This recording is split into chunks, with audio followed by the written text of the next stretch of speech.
Good morning, আমি সুব্রত সাহা। আজকে আমি আলোচনা করব বায়ুমণ্ডলের স্তরবিন্যাস অর্থাৎ ক্লাসিফিকেশন অফ দ্য অ্যাটমসফিয়ার বিষয় নিয়ে। দেখো, আমরা জানি বায়ুমণ্ডল ভূপৃষ্ঠ থেকে অর্থাৎ সমুদ্রপৃষ্ঠ থেকে 10,000 কিমি পর্যন্ত বিস্তৃত রয়েছে। এই বায়ুমণ্ডলকে মূলত দুটি স্তরে বিভক্ত করা যায়। দুইভাবে স্তরবিন্যাস করা যায়। একটি স্তরবিন্যাস হলো রাসায়নিক গঠন অনুসারে এবং একটি হলো উষ্ণতা অনুসারে। দেখো, রাসায়নিক গঠন অনুসারে বায়ুমণ্ডলকে মূলত দুই ভাগে ভাগ করা যায়। একটি হলো হোমোস্ফিয়ার বা সমমণ্ডল এবং একটি হলো বিষমমণ্ডল বা হেটেরোস্ফিয়ার। হোমোস্ফিয়ার বা সমমণ্ডল মূলত 0 থেকে 88 পর্যন্ত কিমি পর্যন্ত বিস্তৃত এবং হেটেরোস্ফিয়ার 88 থেকে 10,000 কিমি পর্যন্ত বিস্তৃত। মূলত এই সমমণ্ডল নামটি হয়েছে কেন? দেখো, গ্রিক শব্দ হোমো HOMO অর্থাৎ সমবৈশিষ্ট্যপূর্ণ এবং স্ফিয়ার শব্দের অর্থ হচ্ছে মণ্ডল, অর্থাৎ এ থেকেই আসলো সমমণ্ডল। অর্থাৎ আমরা বলতে পারি যে ভূপৃষ্ঠ থেকে 88 কিমি পর্যন্ত উচ্চতা পর্যন্ত বায়ুমণ্ডলের যে বিভিন্ন গ্যাসীয় উপাদান রয়েছে তা প্রায় একই অনুপাতে থাকে, যা হেরফের খুব একটা হয় না। এই কারণেই এই 0 থেকে 88 কিমি পর্যন্ত স্তরকে আমরা বলতে পারি সমমণ্ডল। এই সমমণ্ডল বিভিন্ন গ্যাসীয় উপাদানে গঠিত থাকে। কি হতে পারে সেটা? Nitrogen, oxygen, argon, carbon dioxide, krypton, xenon, জলীয় বাষ্প, ওজোন, বিভিন্ন গ্যাসীয় উপাদান থাকে এখানে। এই স্তরে কিছু জলীয় বাষ্প পাওয়া যায়, ধূলিকণা পাওয়া যায়, এই স্তরেই পাওয়া যায় এবং এই উপাদানগুলো কিন্তু মূলত নির্দিষ্ট একই অনুপাতে থাকে। তাই এই স্তরের নাম সমমণ্ডল। আচ্ছা, নেক্সট যেটা রয়েছে বিষমমণ্ডল। দেখো, বিষমমণ্ডল কি? গ্রিক শব্দ হেটেরোর অর্থ হচ্ছে বিষম আর স্ফিয়ার অর্থ মণ্ডল। হোমোস্ফিয়ারের ওপরের স্তর যেটা রয়েছে 88 কিমি থেকে 10,000 কিমি পর্যন্ত অংশ, সেখানে বিভিন্ন গ্যাসীয় যে অনুপাত রয়েছে তা সমান থাকে না, এখানে খুব হেরফের হয়। এবং এই যে হেটেরোস্ফিয়ার স্তরটা রয়েছে সেই হেটেরোস্ফিয়ার স্তরের যে বিভিন্ন ভাগ রয়েছে, যেমন আণবিক নাইট্রোজেন স্তর, পারমাণবিক অক্সিজেন স্তর, হিলিয়াম স্তর, হাইড্রোজেন স্তর, এই স্তরগুলোতে বিভিন্ন একটি করে গ্যাসের প্রাধান্য দেখা যায়। এই স্তরকেই এই কারণেই বলা হয় হেটেরোস্ফিয়ার বা বিষমমণ্ডল। দেখো, এই বিষমমণ্ডলের মধ্যে যে আমরা 4টা স্তর পাই, সমমণ্ডলে কিন্তু তেমন কোনো স্পেসিফিক স্তর পাই না যেখানে নাইট্রোজেনই থাকবে বা শুধু অক্সিজেনই থাকবে। এখানে যে স্তরগুলো থাকে সেগুলোর মধ্যে কিন্তু সব গ্যাসগুলো মিশ্রণ অবস্থায় থাকে। কিন্তু বিষমমণ্ডলের ক্ষেত্রে সেটা কি হয় যে না, প্রত্যেকটা গ্যাস আলাদা আলাদা স্তরে থাকে।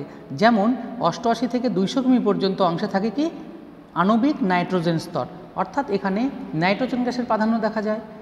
দ্বিতীয় রয়েছে পারমাণবিক অক্সিজেন স্তর 200 থেকে 1120 পর্যন্ত কিমি পর্যন্ত অংশে, এখানে অক্সিজেন অণুর প্রাধান্য দেখা যায়। 1120 থেকে 3540 কিমি পর্যন্ত হিলিয়াম অণুর প্রাধান্য দেখা যায়, হিলিয়াম স্তর বলে। এবং সর্বশেষ সর্বোচ্চতায় রয়েছে হাইড্রোজেন স্তর, যেখানে রয়েছে হাইড্রোজেন পরমাণুর প্রাধান্য। তাহলে আমরা কি জানলাম আজকে? যে সমমণ্ডলে বিভিন্ন গ্যাসগুলো রয়েছে বিভিন্ন স্তরে মিশ্রণ অবস্থায় থাকে এবং বিষমমণ্ডলে সম অনুপাতে উপাদানগুলি থাকে না, কিন্তু স্পেসিফিকভাবে পার্টিকুলার স্তরে এক একটি গ্যাসীয় উপাদান থাকে। তাহলে এটা গেল আজকে বায়ুমণ্ডলের রাসায়নিক গঠন অনুসারে শ্রেণীবিভাগ। এবার আমরা আসব বায়ুমণ্ডলের উষ্ণতা বা তাপমাত্রার তারতম্য অনুসারে বায়ুমণ্ডলের স্তরবিন্যাস। দেখো, বায়ুমণ্ডলের স্তরবিন্যাস যখন আমরা উষ্ণতা তারতম্য হিসাবে করব, তখন আমাদের মূলত জানতে হবে গ্রাউন্ড লেভেল থেকে কিভাবে স্তরবিন্যাসগুলো উপরের দিকে গিয়েছে। দেখো, সবচেয়ে যেটা নিচে রয়েছে বায়ুমণ্ডলের স্তর, সেটাকে বলা হয় 0 থেকে 8 থেকে 18 কিমি পর্যন্ত বিস্তৃত রয়েছে, যার নাম ট্রপোস্ফিয়ার। এই ট্রপোস্ফিয়ার কি বলেছে? এই ট্রপো শব্দের অর্থ হচ্ছে মিক্সিং বা টার্বুলেন্স এবং স্ফিয়ার শব্দের অর্থ হচ্ছে মণ্ডল। ঠিক আছে, তারা ট্রপোস শব্দের অর্থ কি? মিক্সিং বা টার্বুলেন্স, এবং স্ফিয়ার শব্দের অর্থ কি? মণ্ডল। অর্থাৎ এই স্তরে যে রয়েছে এই স্তরে বিভিন্ন টার্বুলেন্স দেখা যায় এবং বিভিন্ন গ্যাসগুলো কি রয়েছে মিশ্রিতভাবে এই স্তরে রয়েছে। এই স্তর কি হয়েছে? এই স্তর দেখো, আমাদের মেরু অঞ্চলের দিকে এই স্তরের উচ্চতা থাকে 8 কিমি। তাহলে আমরা যদি এটা পৃথিবী হয় এবং পৃথিবীর মেরু অঞ্চল যদি হয়, তাহলে ট্রপোস্ফিয়ারের উচ্চতা থাকবে 8 কিমি। কিন্তু নিরক্ষীয় অঞ্চলের ক্ষেত্রে দেখা যায়, এই সব ক্ষেত্রে দেখা যায় এই উচ্চতাটা হয়ে দাঁড়ায় 18 কিমি। তাই আমরা কোথাও কোথাও লিখতে পারি যে ট্রপোস্ফিয়ারের গড় গভীরতা কত। যদি এরকম অ্যাভারেজ গভীরতা আসে যে তখন আমরা লিখব 12 কিমি। ঠিক আছে, তাহলে 8 কিমি ট্রপোস্ফিয়ারের উচ্চতা কোথায় থাকে? মেরু অঞ্চলে, এবং 18 কিমি থাকে নিরক্ষীয় অঞ্চলে, এবং গড় উচ্চতা কত?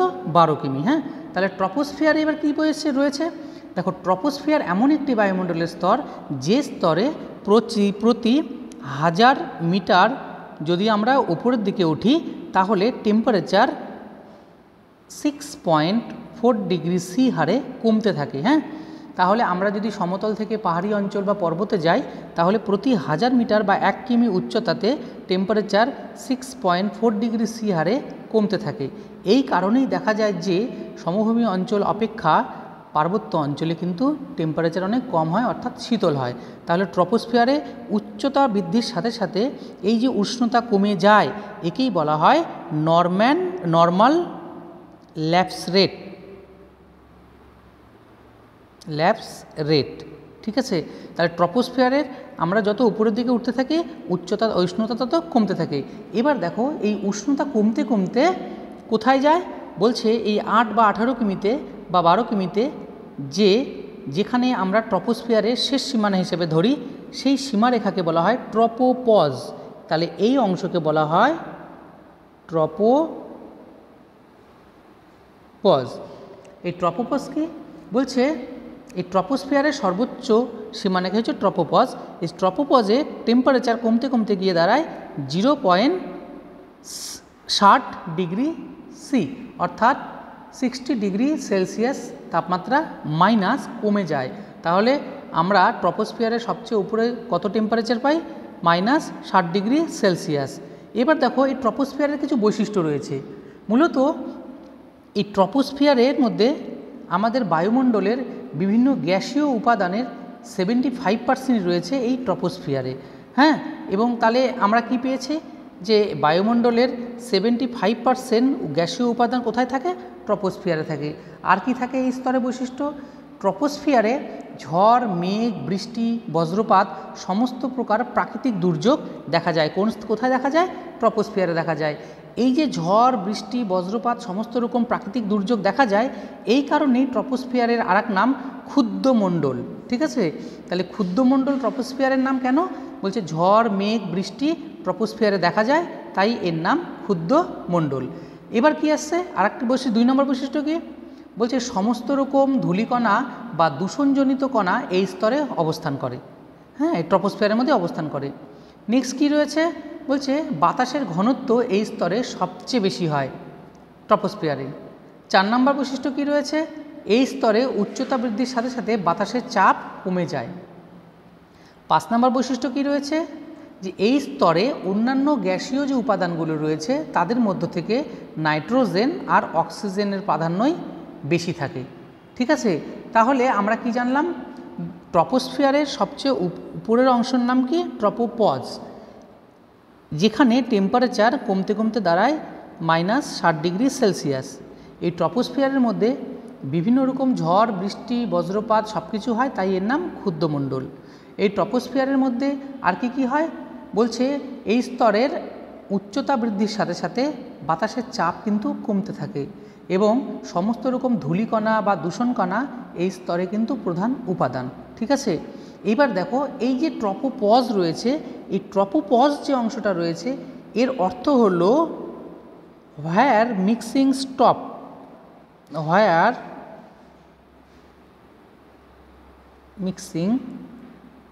স্টপস, অর্থাৎ বায়ুর যেখানে মিশ্রণ থেমে যায়।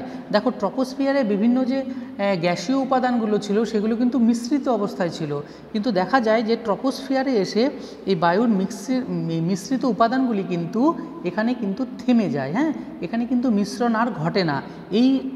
এই স্তরকেই বলা হয় ট্রপোপজ, যার বিস্তৃতিটা অর্থাৎ থিকনেসটা 2 থেকে 3 কিমির মধ্যে। হ্যাঁ, থিকনেসটা কিন্তু, হ্যাঁ, এখানে তাপমাত্রার কোনো কিন্তু পরিবর্তন হয় না, অর্থাৎ এখানে যে টেম্পারেচার দেখলে -60 ডিগ্রি সেলসিয়াস, এই 2 থেকে 3 কিমির মধ্যে এই টেম্পারেচার কিন্তু অ্যাভারেজ -60 ডিগ্রি সেলসিয়াসই কিন্তু এখানে থাকে। হ্যাঁ, নেক্সট যেটা রয়েছে আমাদের নেক্সট স্তর রয়েছে 2 নম্বর। এই 2 নম্বর স্তর রয়েছে স্ট্র্যাটোস্ফিয়ার। দেখো এই স্ট্র্যাটোস্ফিয়ারের বিস্তার কত, 8 থেকে 50 কিমি, অর্থাৎ অ্যাভারেজ 12 থেকে 50 কিমি পর্যন্ত।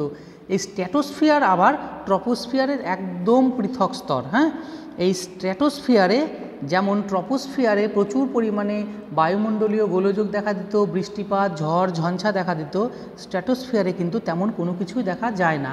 হ্যাঁ, এই স্তর দেখো ট্রপোস্ফিয়ারে আমরা কি দেখেছি, যে যত আমরা ট্রপোস্ফিয়ারে ওপরের দিকে উঠব তত আমাদের টেম্পারেচার পূর্বে কী হতো, ট্রপোস্ফিয়ারে কমে যেত, এখানে কি হতো, কমে গিয়ে -60°C হতো। কিন্তু স্ট্র্যাটোস্ফিয়ারের ক্ষেত্রে দেখা যায় যে না, এই স্তরের টেম্পারেচারটা যত আমরা উপরের দিকে উঠব টেম্পারেচার তত -60°C থেকে বাড়তে বাড়তে সর্বোচ্চ স্ট্র্যাটোপজে গিয়ে 0 থেকে 4°C পরিণত হয়। অর্থাৎ উচ্চতা বৃদ্ধির সাথে সাথে টেম্পারেচারে কিন্তু এখানে বাড়ে। হয়েছে? তাহলে এবার স্ট্র্যাটোস্ফিয়ারের বৈশিষ্ট্যতে কী আছে দেখো, স্ট্র্যাটোস্ফিয়ার এমন একটি স্তর যে স্তরে কোনো রকম বায়ুমণ্ডলীয় দুর্যোগ দেখা যায় না। তাহলে স্ট্র্যাটোস্ফিয়ারের সর্বপ্রথম বৈশিষ্ট্য কি, যে স্ট্র্যাটোস্ফিয়ারে কোনো রকম বায়ুমণ্ডলীয় দুর্যোগ দেখা যায় না। এই বায়ুমণ্ডলীয় দুর্যোগ, ঝড় বৃষ্টি দেখা যায় না বলেই এই স্ট্র্যাটোস্ফিয়ারকে বলা হয় শান্ত মণ্ডল। ঠিক আছে। 2 নম্বর আমরা কি দেখলাম, যে উচ্চতা বৃদ্ধির সাথে সাথে উষ্ণতা এখানে বাড়তে থাকে। এইবার আসলো প্রশ্ন যে উষ্ণতা এখানে কেন বাড়ে। দেখো এই স্ট্র্যাটোস্ফিয়ারের একটি গুরুত্বপূর্ণ বৈশিষ্ট্য হচ্ছে ওজোন স্তর। হ্যাঁ, এই স্ট্র্যাটোস্ফিয়ারটাকে যদি আমি এখানে পৃথকভাবে দেখাই, দেখো এটা যদি স্ট্র্যাটোস্ফিয়ার হয়, ধরে নাও এই অংশটা 12 থেকে 50 কিমি, এটা হচ্ছে স্ট্র্যাটোস্ফিয়ার। এই স্ট্র্যাটোস্ফিয়ারের মধ্যে আবার রয়েছে একটি গুরুত্বপূর্ণ স্তর যেটা বিস্তার করেছে 15 থেকে 35 কিমি। এই 15 থেকে 35 কিমি অংশের মধ্যে আমাদের বিভিন্ন ওজোন গ্যাসের অণুগুলি বিস্তার রয়েছে এখানে।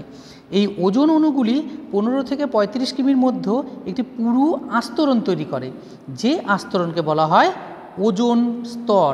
অর্থাৎ ওজোন স্তরের যে পুরু আবরণ রয়েছে তাকে বলা হয়, সেটি দেখা যায় স্ট্র্যাটোস্ফিয়ারের মধ্যে। এই কারণেই স্ট্র্যাটোস্ফিয়ারকে আবার কখনো কখনো নাম বলা হয় ওজোনোস্ফিয়ার। ঠিক আছে। এবার আমরা যেখানে ছিলাম যে স্ট্র্যাটোস্ফিয়ারের উষ্ণতা কেন বাড়ে। দেখো ওজোন একটি তাপ শোষণকারী গ্যাস। যেহেতু স্ট্র্যাটোস্ফিয়ারের মধ্যে 15 থেকে 35 কিমির মধ্যে ওজোন গ্যাসের অস্তিত্ব থাকে, তাই ওজোন এখানে তাপকে শোষণ করে নেয়। হ্যাঁ, এবার এই তাপ শোষণ করার সময় ওজোনের যে আলোক রাসায়নিক প্রক্রিয়ায় ওজোন যে ভাঙা গড়ার খেলা চলে, সেক্ষেত্রেই কিন্তু ওজোন কিছুটা তাপ শোষণ করে, এবং এই তাপ শোষণের ফলেই এখানে টেম্পারেচার কিন্তু বাড়তে থাকে। হ্যাঁ, তাহলে স্ট্র্যাটোস্ফিয়ারের তাপমাত্রা বাড়ার কারণই হলো ওজোন স্তর, এবং এই স্তরের একটি গুরুত্বপূর্ণ বৈশিষ্ট্য কি, যে ওজোন স্তরের অস্তিত্ব এখানে লক্ষ্য করা যায়। নেক্সট যেটা রয়েছে, এই স্তরে বায়ুর ঘনত্ব চাপ কম থাকে। এবার এখানে একটা জিনিস রয়েছে, সেটা হচ্ছে যে আন্টার্কটিকা অঞ্চল থেকে শীতকালে যে জলীয় বাষ্প প্রবেশ করে, সেই জলীয় বাষ্প প্রবেশ করার ফলে এই স্ট্র্যাটোস্ফিয়ারের মধ্যে এক বর্ণময় মেঘের সঞ্চার করে। এটা কিন্তু খুব গুরুত্বপূর্ণ একটি টপিক, মাথায় রাখবে যে আমরা জানি যে আমাদের যাবতীয় মেঘ, বৃষ্টিপাত, ঝড় ঝঞ্ঝা কোথায় দেখা যায়, স্ট্র্যাটোস্ফিয়ারে দেখা যায়, ট্রপোস্ফিয়ারে দেখা যায়। কিন্তু দেখা যাচ্ছে যে এই আন্টার্কটিকা অঞ্চল থেকে শীতকালে একটি ঝড় হয়, টার্বুলেন্স সৃষ্টি হয়। সেই টার্বুলেন্সের ফলে জলীয় বাষ্প স্ট্র্যাটোস্ফিয়ারে প্রবেশ করে এবং এখানে এক প্রকার বর্ণময় মেঘের সৃষ্টি করে।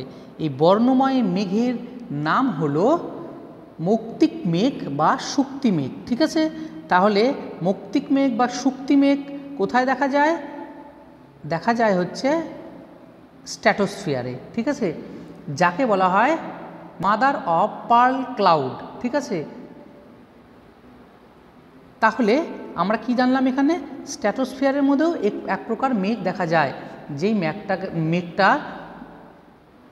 তাহলে আমরা এখানে কি দেখলাম, যে স্ট্র্যাটোস্ফিয়ারের মধ্যেও একটি মেঘ দেখা যায় যার নাম মৌক্তিক মেঘ বা শুক্তি মেঘ। ঠিক আছে, যা মাদার অফ পার্ল ক্লাউড নামে পরিচিত। এই মেঘ কোথা থেকে আসে? মূলত আসে আন্টার্কটিকা অঞ্চল থেকে। শীতকালে জলীয় বাষ্প স্ট্র্যাটোস্ফিয়ারে সরাসরি প্রবেশ করে এই মেঘ সৃষ্টি করে। তাহলে স্ট্র্যাটোস্ফিয়ারের বৈশিষ্ট্য কী কী থাকলো এখানে? যে এখানে শান্ত অবস্থা বিরাজ করে, তাই একে শান্তমণ্ডল বলে। এবার স্ট্র্যাটোস্ফিয়ারের মধ্যে একটি গুরুত্বপূর্ণ বৈশিষ্ট্য হলো জেট বিমান চলাচল। দেখো তাহলে স্ট্র্যাটোস্ফিয়ারের আমরা কি দেখলাম, শক্তিমেঘ শান্ত অবস্থা বজায় থেকে, এই শান্ত অবস্থা বজায় থাকার দরুনই এখান দিয়ে জেট বিমান চলাচল করে। কারণ আমরা জানি ঝড় ঝঞ্ঝা বজ্রপাত বৃষ্টিপাতের মধ্য দিয়ে বিমান চলাচলের অসুবিধা হয়, তাই এই স্ট্র্যাটোস্ফিয়ারের মধ্য দিয়েই কিন্তু জেট বিমানগুলি চলাচল করে। হ্যাঁ, এখান থেকে। আর এখানে একটি মাথায় রাখবে যে এই স্ট্র্যাটোস্ফিয়ার যদিও শান্ত অবস্থা থাকে, কিন্তু এই স্ট্র্যাটোস্ফিয়ারের শান্ত অবস্থা থাকলে পরেও এখানে কিন্তু এক প্রকার বাতাস প্রবাহিত হয়। হ্যাঁ, যে বাতাসটা বিশেষ করে পশ্চিম থেকে পূর্ব দিকে প্রবাহিত হয়। হ্যাঁ, সর্পিল আকারে এই স্ট্র্যাটোস্ফিয়ারের এক প্রকার বাতাস প্রবাহিত হয়, বায়ু প্রবাহিত হয়, যেটি পশ্চিম থেকে পূর্ব দিকে প্রবাহিত হয়। এই বায়ুকেই বলা হয় জেট বায়ু বা জেট স্ট্রিম, জেট বায়ু। দেখো এই স্ট্র্যাটোস্ফিয়ারের পশ্চিম থেকে পূর্ব দিকে সর্পিলকারে একটি জিওস্ট্রপিক বায়ু প্রবাহিত হয়। এই জিওস্ট্রপিক বায়ু কি? এই জিওস্ট্রপিক বায়ু হলো যে বাতাসের ঘর্ষণ থেকে যে বায়ু মূলত মুক্ত থাকে। দেখো আমাদের বায়ুমণ্ডলের ট্রপোস্ফিয়ারে যে বাতাসটা প্রবাহিত হয় মূলত সেটি কিন্তু ভূপৃষ্ঠের সাথে গাছপালা বাড়ি ঘর সব কিছুর সাথে কিন্তু ঘর্ষণ হয়, যার ফলে এই বাতাসের গতিবেগ কিন্তু কমে যায়। কিন্তু এই স্ট্র্যাটোস্ফিয়ারের ক্ষেত্রে কিন্তু এরকম বাধা দেওয়ার মতো কোনো কিছু থাকে না, তাই এখানে বায়ু কিন্তু নির্দ্বিধায় নিজের ইচ্ছা মতো এখানে পশ্চিম থেকে পূর্বে সর্পিল আকারে প্রবাহিত হতে থাকে। এই বায়ুর নাম হলো জেট বায়ু। মূলত দেখো এই জেট বায়ু নামের পিছনে একটা কাহিনী রয়েছে। আমেরিকা যুক্তরাষ্ট্র যখন জাপানে বোমা বর্ষণ করে তখন এই জেট বিমানগুলো উড়ে যাওয়ার সময়, জাপানে উড়ে যাওয়ার সময় দেখা যাচ্ছে যে তাদের যে নির্দিষ্ট গতিবেগে যে যাচ্ছিল এই বায়ুর প্রভাবে তাদের গতিবেগ কিন্তু দ্বিগুণ তিনগুণ হয়ে যায়। ফলে অতি দ্রুত তারা জাপানে পৌঁছে যায় এবং জাপান থেকে যখন তারা ফেরত আসে তখন আবার দেখা যায় যে ইউএসএতে ফেরত আসার সময় দেখা যাচ্ছে যে জেট বিমানের গতিবেগ কিন্তু যা নির্দিষ্ট ছিল তার থেকে অনেক কমে গেছে। তখন বিজ্ঞানীরা পরবর্তীতে থেকে আবিষ্কার করে এবং এই জেট বিমানের নাম অনুসারে এর নাম দেয় জেট বায়ু। পরবর্তীতে রসবি এটা নিয়ে কাজ করেছে এবং এই রসবি নামক বিজ্ঞানীর দরুন এই বায়ুকে বলা হয় রসবি তরঙ্গ। এটা আমরা অন্য কোনো ক্লাসে আলোচনা করব। তাহলে আমরা এখানে কি দেখলাম যে এখান দিয়ে জেট বায়ু সর্পিল আকারে প্রবাহিত হয়। ঠিক আছে, এটি হলো স্ট্র্যাটোস্ফিয়ার। এবার আসো যে স্ট্র্যাটোস্ফিয়ারেরও একটি সর্বোচ্চ অংশ রয়েছে, তার নাম কি? স্ট্র্যাটোস্ফিয়ার যেখানে শেষ হয় সেটি কত? 50 কিমি অংশে। এই 50 কিমি অংশের মধ্যে অর্থাৎ এই স্ট্র্যাটোস্ফিয়ারের সবচেয়ে উপরের অংশ যে রয়েছে সেখানে সেই অংশকে বলা হয় স্ট্র্যাটোপজ। এর গভীরতা কত? এর গভীরতাও থাকে অর্থাৎ এর থিকনেসও থাকে 2 থেকে 3 কিমির মতো। হ্যাঁ, পূর্বে আমরা দেখেছিলাম ট্রপোপজেরও থিকনেস ছিল এমন, এই স্ট্র্যাটোস্ফিয়ারের ক্ষেত্রে স্ট্র্যাটোপজেরও থিকনেস রয়েছে 2 থেকে 3 কিমির মধ্যে। ঠিক আছে, এখানেও বাতাস কিন্তু নিশ্চল অবস্থায় থাকে এবং উষ্ণতার কোনো পরিবর্তন হয় না। হ্যাঁ, এবার আমরা যে পরবর্তী স্তর চলে আসব সেটি অত্যন্ত গুরুত্বপূর্ণ স্তর। এই স্তরের নাম হলো মেসোস্ফিয়ার। মেসোস্ফিয়ার। দেখো এই মেসোস্ফিয়ারের বিস্তার কত? 50 কিমি থেকে 88 কিমি পর্যন্ত। এই স্তরের বৈশিষ্ট্য আবার অত্যন্ত গুরুত্বপূর্ণ। দেখো আমরা পূর্বে দেখেছিলাম ট্রপোস্ফিয়ারে যে আমরা যত উপরের দিকে উঠব তত তাপমাত্রা কি হয়? তাপমাত্রা তত কমে যায়, লেস দেন হয় অর্থাৎ কমে যায়। স্ট্র্যাটোস্ফিয়ারে কি দেখলাম? যত উপরের দিকে উঠব তাপমাত্রা তত কি হয়? বাড়ে, গ্রেটার দেন হয়। এবার আসলো মেসোস্ফিয়ার। এই মেসোস্ফিয়ারে আমরা যত উপরের দিকে উঠব তাপমাত্রা আবার ট্রপোস্ফিয়ারের মতো কমে যায়। ঠিক আছে, কিন্তু এখানে কমার হার কিন্তু অত্যন্ত দ্রুত। ট্রপোস্ফিয়ারে যেমন প্রতি কিমিতে 6.4 ডিগ্রি সেলসিয়াস হারে তাপমাত্রা কমে যেত, কিন্তু মেসোস্ফিয়ারে কিন্তু অত্যন্ত দ্রুত হারে তাপমাত্রা কমে যায় এবং কমে কমে সর্বোচ্চ স্তর অর্থাৎ মেসোপজে গিয়ে তাপমাত্রা হয় -93 ডিগ্রি সেলসিয়াস। দেখো -93 ডিগ্রি সেলসিয়াস মেসোপজের তাপমাত্রা হয় কমতে কমতে। হ্যাঁ, দেখো এই গ্রিক শব্দ মেসো, এই মেসো শব্দের অর্থ হচ্ছে মিডিল বা মধ্যভাগ। হ্যাঁ, যেহেতু এই স্তরটি বায়ুমণ্ডলের মাঝখানে রয়েছে তাই এর নাম হলো মেসোস্ফিয়ার। হ্যাঁ, এই মেসোস্ফিয়ারের কী কী বৈশিষ্ট্য রয়েছে? এই স্তরের যেটি অত্যন্ত গুরুত্বপূর্ণ বৈশিষ্ট্য রয়েছে যে উচ্চতা বৃদ্ধির সাথে সাথে তাপমাত্রা এখানে অত্যন্ত দ্রুত হারে কমতে থাকে এবং কমে গিয়ে সর্বনিম্ন হয় -93°C তাপমাত্রা। আরেকটি বৈশিষ্ট্য কি, এই স্তরের আরেকটি খুব বৈশিষ্ট্য হলো যে মহাকাশ থেকে যেসব উল্কা এই ছুটে আসে পৃথিবীর দিকে, মহাকাশ থেকে যেসব উল্কাগুলি পৃথিবীর দিকে ছুটে আসে সেই উল্কাগুলি এই স্তরে এসে কি হয়, এখানে পুড়ে যায়। তাই মাথায় রাখবে সবসময় কোন বায়ুমণ্ডলের কোন স্তর যে কোনো মহাজাগতিক বস্তুকে পুড়িয়ে ফেলার কাজ করে, সেটি হবে মেসোস্ফিয়ার। দেখো আমরা জানতাম যে মেসোস্ফিয়ারের তাপমাত্রা অনেক কম, তবুও কিন্তু এই স্তরের কাজই হচ্ছে অনেক মহাজাগতিক বস্তুগুলোকে পুড়িয়ে ফেলা, যা পৃথিবীর বায়ুমণ্ডলে আমাদের জীবজগৎকে কিন্তু এই স্তর অনেকাংশেই রক্ষা করে। দেখবে রাতের আকাশে আমরা যখন তারা খসা দেখি, মাথার উপরে দেখতে পাই, দেখি হঠাৎ করে নিভে যায়, এটাই হচ্ছে মেসোস্ফিয়ারে এসে নিভে যাওয়া। এবার এখান থেকে সহজ ভাষায় একটি গুরুত্বপূর্ণ তথ্য মনে রাখার একটি কৌশল বলে দিচ্ছি আমি, যে মেসোস্ফিয়ারে একটি গুরুত্বপূর্ণ ঘটনা ঘটেছিল। দেখো আমরা সবাই জানি কল্পনা চাওলা আমাদের কি ছিল, আমাদের কল্পনা চাওলা ছিল একজন নাসার বিজ্ঞানী ছিল, যিনি ভারতীয় বংশোদ্ভূত ছিল। সেই বিজ্ঞানী যখন স্পেস স্টেশন থেকে আমাদের যাত্রা সব সম্পূর্ণ করে যখন পৃথিবীর মুখে রওনা হয়, তখন কল্পনা চাওলা এই মেসোস্ফিয়ারে তার যে মহাকাশযানটি ছিল সেটি কিন্তু যখন প্রবেশ করে, তখন এই মহাকাশযানটি মেসোস্ফিয়ারে আসার সময় সঙ্গে সঙ্গে এই মেসোস্ফিয়ারে এসে কিন্তু সেটি ব্লাস্ট হয়ে যায় এবং এই ব্লাস্টের ফলে কিন্তু আমাদের কল্পনা চাওলা সহ আমাদের আরও 6 জন বিজ্ঞানী ছিল নাসার, তারা কিন্তু সবাই এখানে মারা যায়। তো এই মেসোস্ফিয়ারের কাজই যেহেতু পুরানো ছিল, তো কেন এরকম ঘটলো? দেখো কল্পনা চাওলার যে স্পেসশিপটা ছিল সেটি যখন মেসোস্ফিয়ারে প্রবেশ করে, তখন এখান থেকে একটা কুলিং সিস্টেম এই স্পেসশিপের একটি খারাপ হয়ে যায়, যার ফলে এখান থেকে একটু তাপমাত্রা নির্গত হয়, আর মেসোস্ফিয়ার তাপকে সহ্যই করতে পারে না। যখনই মেসোস্ফিয়ার অনুভব করে যে কোনো একটি উত্তপ্ত বস্তু, তখনই কিন্তু তাকে ব্লাস্ট করে দেওয়া হয়েছিল। তাই কল্পনা চাওলার কথা মনে রাখলেই কিন্তু তোমরা মনে রাখবে মেসোস্ফিয়ারের কাজ। হ্যাঁ, কল্পনা চাওলা মারা গিয়েছিল মেসোস্ফিয়ারের ফলে। কেন বলছে যে কল্পনা চাওলার যে স্পেসশিপ ছিল সেটি কিন্তু এখানে এসে ব্লাস্ট হয়ে গিয়েছিল। হ্যাঁ, আচ্ছা নেক্সট যেটা আসবে সেটা দেখো, মেসোস্ফিয়ারের উপরের অংশের নাম কি? মেসোপজ, এই অংশের নাম। হ্যাঁ, ঠিক এটাও 2 থেকে 3 কিমি থিকনেস রয়েছে এখানে, যেখানে টেম্পারেচার কিন্তু -90°C কাছাকাছি থাকে। এবার মেসোস্ফিয়ারের মধ্যেও এক ধরনের মেঘ দেখা যায়। হ্যাঁ, এটি কিন্তু খুব অত্যন্ত গুরুত্বপূর্ণ। আমরা কিন্তু এর আগে দেখেছি ট্রপোস্ফিয়ারে বিভিন্ন মেঘ দেখা যায়, সিরাস, সিরোকিউমুলাস, অল্টোকিউমুলাস, নিম্বাস।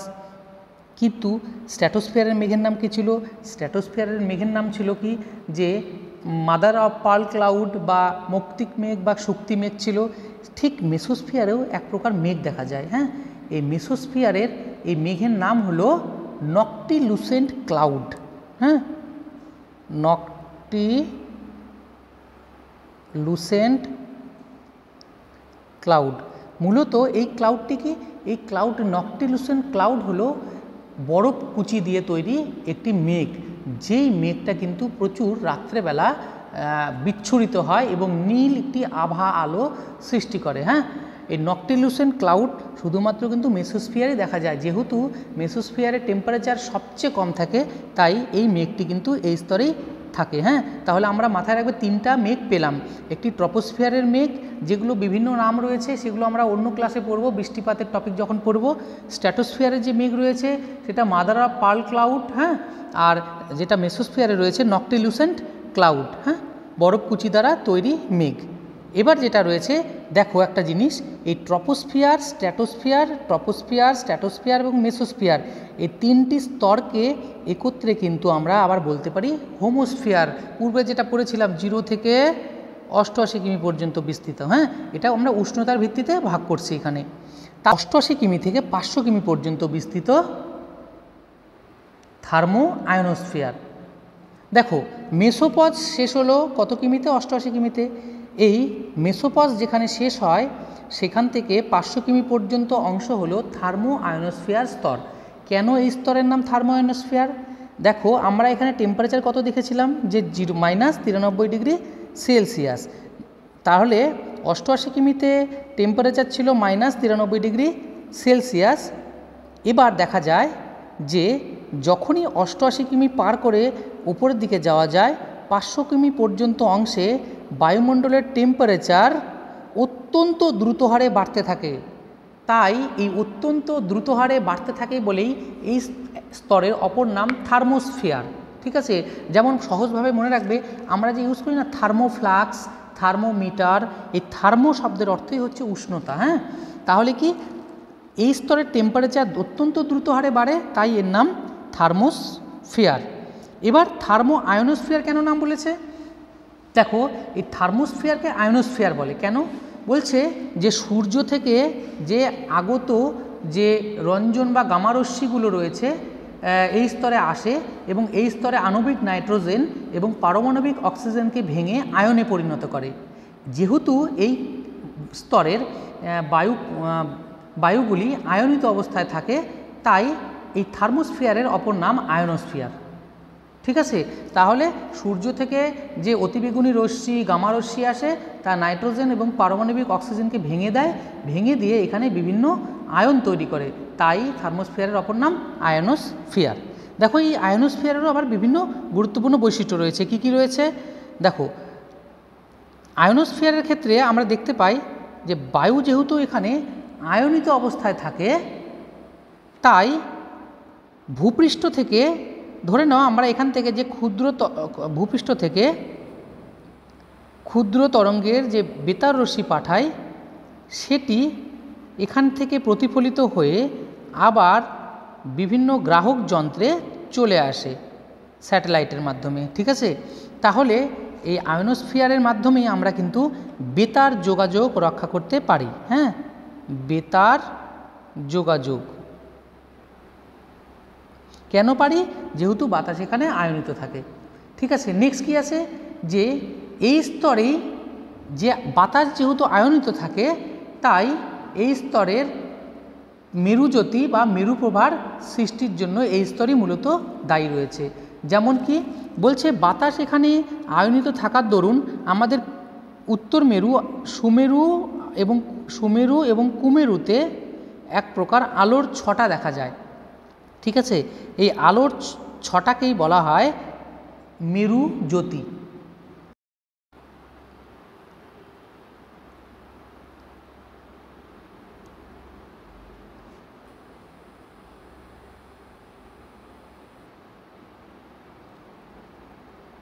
দেখো, তাহলে আয়নোস্ফিয়ারে কি সৃষ্টি হয়? মেরু জ্যোতি। এই যে মেরু জ্যোতি সৃষ্টি হয়, পৃথিবীর সুমেরু বা উত্তর মেরুতে যে মেরু জ্যোতিটি দেখা যায় তার নাম হলো অরোরা বোরিয়ালিস। হ্যাঁ, অরোরা বোরিয়ালিস।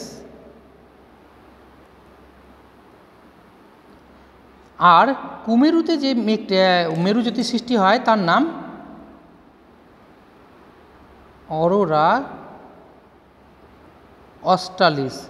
মূলত সহজভাবে মনে রাখার একটি কৌশল আছে। দেখো, আমাদের উত্তর মেরুতে কি রয়েছে? বেরিং প্রণালী রয়েছে। এই বেরিং প্রণালী, যেখান দিয়ে বেরিং স্রোত আসে, এই বেরিং প্রণালী উত্তর মেরুতে আছে বলেই মেরুজ্যোতির উপরের অংশ অর্থাৎ উত্তর মেরুতে যে দেখা যায় তাকে বলা হয় অরোরা বোরিয়ালিস। ঠিক আছে, বোরিয়ালিস মানে বেরিং প্রণালী। আর যেহেতু আমাদের অস্ট্রেলিয়া দক্ষিণ দিকে রয়েছে এখানে, তাই একে নাম দেওয়া হয়েছে দক্ষিণ মেরুতে যে মেরুজ্যোতি সৃষ্টি হয় অরোরা অস্ট্রালিস। হ্যাঁ, অস্ট্রেলিয়া নিচে রয়েছে তাই। তাহলে আমরা কি জানলাম এখানে? যে এখানে বায়ুমণ্ডলের বিভিন্ন গ্যাসগুলি আয়নিত অবস্থায় রয়েছে বলে বেতার যোগাযোগ সম্ভব হয়, মেরুজ্যোতি সৃষ্টি হয় এবং এই বায়ুমণ্ডলের এই স্তরকেও আবার বিভিন্ন উপস্তরে ভাগ করা যায়, যেমন ই, এফ, জি, এইচ। হ্যাঁ, এই স্তরে কিন্তু ভাগ করা যায়। আমরা এগুলো নিয়ে পরে আসব। এবার যেটা রয়েছে, যে স্তর রয়েছে 500 থেকে 750 কিমি পর্যন্ত অংশ, সেই স্তরের নাম হলো এক্সোস্ফিয়ার। হ্যাঁ, এক্সোস্ফিয়ার। দেখো, 500 থেকে 750 কিমি পর্যন্ত অংশকে বলা হয় এক্সোস্ফিয়ার। এই স্তরের বৈশিষ্ট্য কি? বলছে যে এই স্তরে যে ইন্টারন্যাশনাল স্পেস স্টেশন হয় সেই স্পেস স্টেশনগুলো আমাদের এই স্তরে কিন্তু অবস্থিত। তার মানে আমরা দেখতে পাচ্ছি বায়ুমণ্ডলের প্রত্যেকটি স্তরই কিন্তু অত্যন্ত গুরুত্বপূর্ণ। হ্যাঁ, তা আমাদের পৃথিবী থেকে যে প্রেরণ করা হয় কৃত্রিম উপগ্রহগুলো বা স্পেস স্টেশনগুলো মহাজাগতিক পর্যবেক্ষণের জন্য, সেই স্পেস স্টেশনগুলো কিন্তু এই স্তরেই অবস্থিত এবং পৃথিবীর আবর্তন গতির সাথে কিন্তু এরাও কিন্তু পৃথিবীকে প্রদক্ষিণ করেই চলেছে। ঠিক আছে, এইখানেই কিন্তু আমাদের স্পেস স্টেশনগুলো থাকে। তাহলে এক্সোস্ফিয়ারের একটি গুরুত্বপূর্ণ বৈশিষ্ট্য হচ্ছে স্পেস স্টেশনগুলো অবস্থান। হ্যাঁ, নেক্সট যে স্তর রয়েছে 750 থেকে 10,000 কিমি পর্যন্ত অংশ, এই স্তরের নাম ম্যাগনেটোস্ফিয়ার। হ্যাঁ, ম্যাগনেটোস্ফিয়ার। মূলত এই স্তরে বায়ুমণ্ডলের বিভিন্ন গ্যাসীয় অণুগুলি চৌম্বকত্ব লাভ করে। তাই এই স্তরের নাম ম্যাগনেটোস্ফিয়ার। তাহলে দেখো আমরা কি কি জানলাম আজকে। বায়ুমণ্ডলকে ভাগ করা যায় দুটি ভাবে, রাসায়নিক গঠন অনুসারে সমমণ্ডল এবং বিষমমণ্ডল। সমমণ্ডলের উচ্চতা হচ্ছে 0 থেকে 88 কিমি পর্যন্ত এবং বিষমমণ্ডলের 88 থেকে 10,000 কিমি পর্যন্ত অংশ। হ্যাঁ, এই বিষমমণ্ডল আবার 4টি স্তরে বিভক্ত রয়েছে: আণবিক নাইট্রোজেন, পারমাণবিক অক্সিজেন, হিলিয়াম এবং হাইড্রোজেন স্তর। তাই বায়ুমণ্ডলের সবচেয়ে উপরে রয়েছে হাইড্রোজেন স্তর। আর সমমণ্ডলের মধ্যে বিভিন্ন গ্যাসীয় উপাদানগুলো রয়েছে কি একসাথে অবস্থান করে, বিভিন্ন স্তরে অবস্থান করে না এই গ্যাসীয় উপাদানগুলো। হ্যাঁ, এবার আসছে উষ্ণতা অনুসারে বায়ুমণ্ডলের শ্রেণীবিভাগ। উষ্ণতা অনুসারে বায়ুমণ্ডলের শ্রেণীবিভাগে কী ছিল? প্রথমে ছিল ট্রপোস্ফিয়ার, তারপরে ছিল স্ট্র্যাটোস্ফিয়ার, মেসোস্ফিয়ার, থার্মোআয়নোস্ফিয়ার, এক্সোস্ফিয়ার, ম্যাগনেটোস্ফিয়ার। ট্রপোস্ফিয়ারের বৈশিষ্ট্য কী ছিল? এখানে বায়ুমণ্ডলে যাবতীয় গোলযোগ দেখা যায়, তাই একে ক্ষুদ্রমণ্ডল বলে। স্ট্র্যাটোস্ফিয়ারের বৈশিষ্ট্য কি? এখানে কোনো রকম দুর্যোগ থাকে না, তাই এখানে জেট বিমান চলাচল করে। কিন্তু এই স্তরের একটি গুরুত্বপূর্ণ বৈশিষ্ট্য হচ্ছে ওজোন স্তরের অবস্থান। মেসোস্ফিয়ারের বৈশিষ্ট্য কি? মেসোস্ফিয়ারের কাজই হলো মহাজাগতিক যে কোনো বস্তুকে পুড়িয়ে ফেলা এবং তীব্র ঠান্ডা এখানে অবস্থান করে এবং নকটিলিউসেন্ট ক্লাউড এখানে দেখা যায়। থার্মো আয়নোস্ফিয়ারের বৈশিষ্ট্য কি? থার্মো আয়নোস্ফিয়ারের তাপমাত্রা দ্রুত বাড়ে, তাই এর নাম থার্মোস্ফিয়ার, এবং বায়ু এখানে আয়নিত থাকে, তাই এর নাম আয়নোস্ফিয়ার। এই স্তরে বায়ু আয়নিত থাকার দরুন আমাদের পৃথিবী থেকে যে ক্ষুদ্র তরঙ্গের বেতার তরঙ্গ পাঠানো হয় তা পৃথিবীতে বৃহৎ তরঙ্গরূপে ফিরে আসে, তাই বেতার যোগাযোগ রক্ষা হয় এবং এখানে তড়িৎদাহত অণুর চৌম্বক বিক্ষেপের ফলে সুমেরু এবং কুমেরুতে অরোরা অস্ট্রালিস এবং অরোরা বোরিয়ালিস সৃষ্টি হয়, অর্থাৎ মেরুজ্যোতি সৃষ্টি হয়। এক্সোস্ফিয়ারের কাজ কি? এখানে বিভিন্ন প্লেস স্টেশনগুলি অবস্থিত এবং কৃত্রিম উপগ্রহগুলি এই স্টেশন দিয়ে চলাচল করে এই স্তরের মধ্য দিয়ে। সবশেষে রয়েছে ম্যাগনেটোস্ফিয়ার, যা 750 কিমি থেকে 10,000 কিমি পর্যন্ত অংশে বিস্তৃত রয়েছে। দেখো, এই স্তরে বিভিন্ন ইলেকট্রন ও প্রোটনের প্রাধান্য দেখা যায় এবং এই স্তরে বায়ুমণ্ডলের বিভিন্ন ইলেকট্রন ও প্রোটনগুলি ঘুরতে ঘুরতে স্থায়ী চুম্বকের সৃষ্টি করে। হ্যাঁ, এই স্তরের বৈশিষ্ট্যগুলো তেমন কিছু জানা যায়নি, তাই এই স্তর থেকে কিন্তু তেমন কোনো প্রশ্ন কিন্তু তেমন আসে না। হ্যাঁ, এটুকু শুধু মাথায় রাখবে যে বায়ুমণ্ডলের সবচেয়ে উপরের স্তরের নাম ম্যাগনেটোস্ফিয়ার এবং ম্যাগনেট থেকে এই স্তরের নাম হয়েছে ম্যাগনেটোস্ফিয়ার, যেখানে ইলেকট্রন ও প্রোটনের প্রাধান্য থাকার দরুন এখানে স্থায়ী চুম্বকত্বের সৃষ্টি হয়েছে। তাহলে আজকের ক্লাস এখানেই শেষ করছি, আবার দেখা হবে অন্য কোনো ক্লাসে। ধন্যবাদ।